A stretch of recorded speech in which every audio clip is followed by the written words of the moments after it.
Well, let's talk a little bit about the macro data now. India's trade deficit data in the month of June has hit a record high, and that perhaps has added pressure on the currency as well. We've seen the currency hit a new low too. Imports have risen 51% in the month of June. So the data is actually not looking good at all.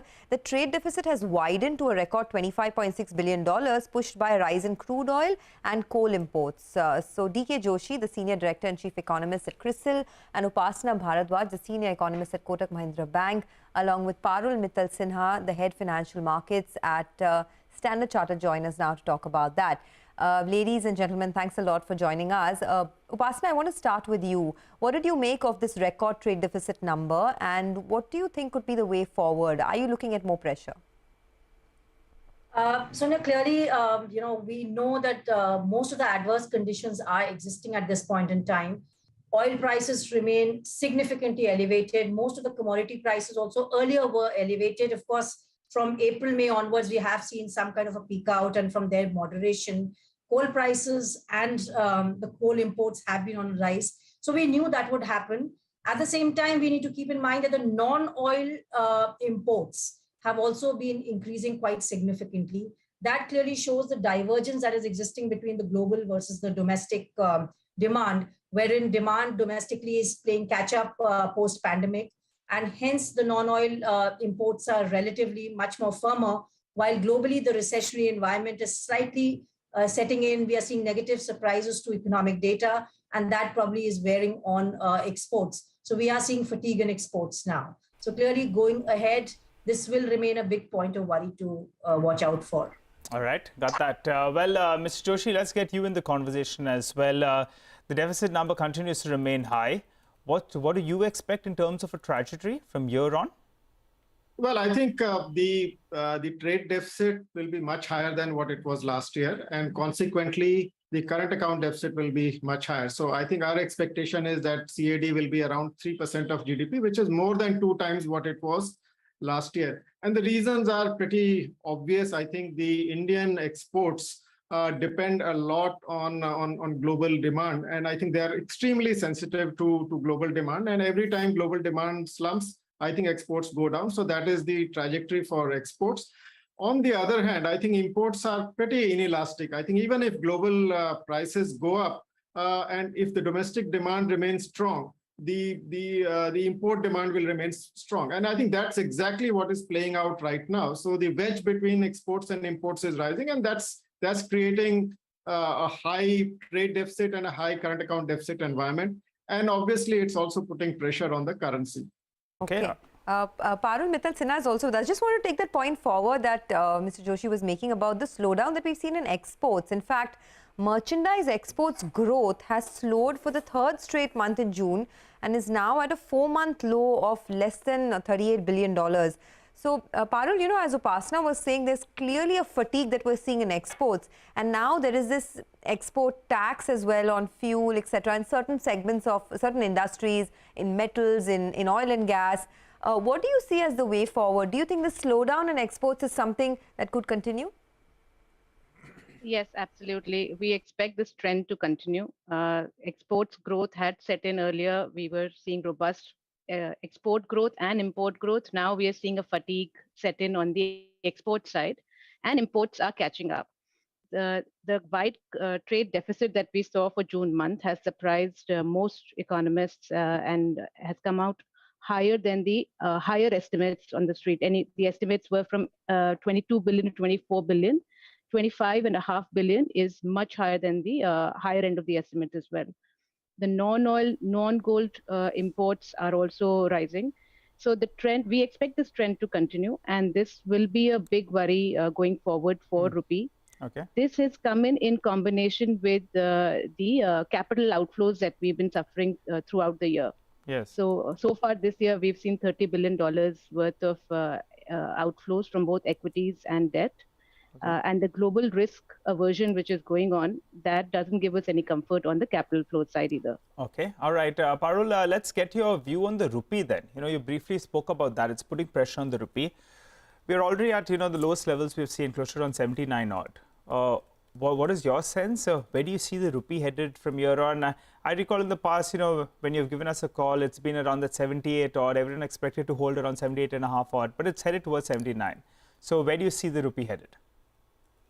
We see risks building up that could take dollar rupee higher from current levels as well. So we see risks that dollar rupee could head towards 81.5, 82 levels. These estimates are purely from the trading desk and can differ from SCB's official research estimates. And this risk is primarily coming from the trade channel, because we see this trend continuing. The second aspect is, so far, the depreciation of rupee has been more muted than most other emerging market currencies. We've seen RBI come in and support the rupee and put a stop to any large volatility that rupee might suffer, which is why if we look at rupee valuations on a real basis, on a real effective exchange rate basis, rupee is still strong versus the historical averages that we've seen. So therefore, we see room for correction there. And if RBI allows rupee to depreciate further, and this trend on the current account and capital account continues, there risks are building in that could take dollar rupee towards 81.5 levels. Okay, Mr. Joshi, would you concur with that view? In any case, this trade deficit at a record level has put pressure on the currency. Do you think there is further pressure? And if yes, what could be the course of the rupee over the next couple of months?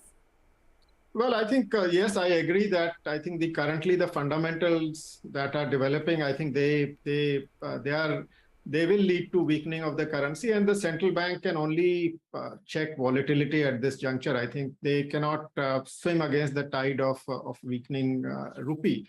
So I would see a lot of volatility and weakness in the currency in the near term. But I think we should also remember that I think if you take the two previous episodes of currency weakening, one was the taper tantrum, and before that was the global financial crisis.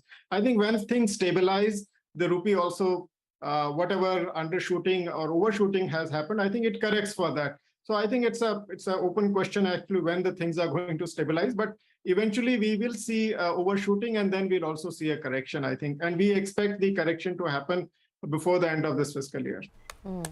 I wanted to talk a little bit about growth, because I know, Pasna, this question is for you. There is an expectation that corporate growth is expected to accelerate, especially in the year to come, after what we've seen as a couple of really slow years. There is a pickup as well, not just in government capex, but now there's a pickup expected in private capex too. What are you factoring in terms of growth now? Sonia, we're looking at 7.3% for the full year.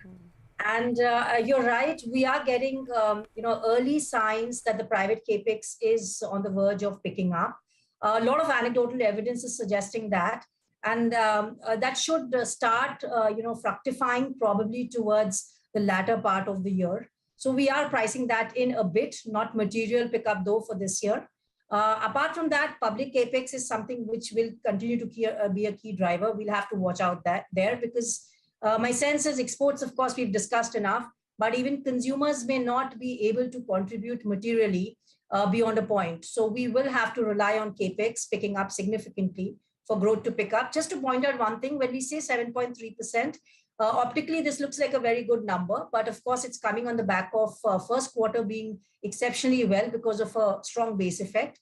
The underlying growth is still not meaningfully good. It would probably be in the range of 4.5% to 5.5% for the subsequent 3 quarters. All right, Upasana, the other part is everyone's focused on growth and inflation. Growth needs to pick up, needs to sustain, and inflation needs to cool down. From which quarter onwards are you expecting, inflation to start tapering down gradually, September, October? So we have, of course, the tapering begins from the third quarter, you're right. But a meaningful tapering will probably be witnessed only in the fourth quarter, wherein the reasonable pass-through of the monetary policy tightening would have taken place. And also the supply side measures which the government is taking, hopefully we'll start seeing that also take place and start showing up in the data. So below 6%, if that is how we should be tracking the inflation trajectory, then that seems to be much more visible towards the fourth quarter of this financial year. Okay, all right. Mr. Joshi, Upasna and Parul, thanks a lot for joining us and helping us understand the macro situation right now. So the trade deficit has widened. That has, of course, put pressure on the currency. But on the flip side,